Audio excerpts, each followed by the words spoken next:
Paul is talking about a different promise. And all we need to do to figure out what promise he's talking about, exactly what promise he's talking about, is read one more verse. Just one more verse.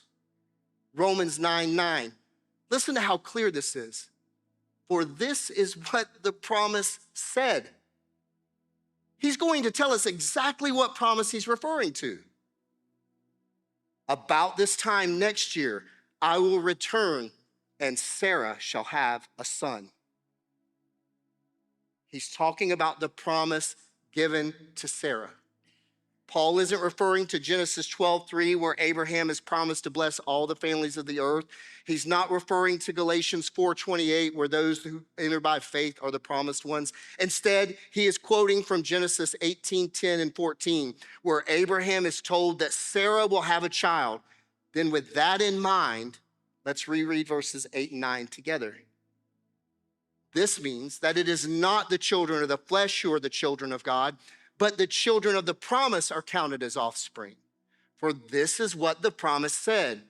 About this time next year, I will return and Sarah shall have a son. Now here's where a solid understanding of the biblical story is crucial. You need to understand the context from which this promise comes from. It's important. There's something meaningful and significant about Abraham when God renews his promise with him and Sarah in Genesis 18.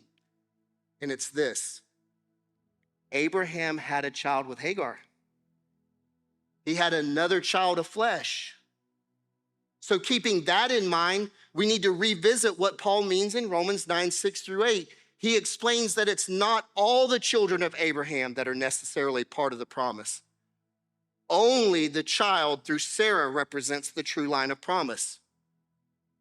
Only that line, not the line through Hagar and Ishmael, but only the line through Sarah and Isaac. Now, if you think that's a stretch, what do you think we should do? Keep reading. Just keep reading.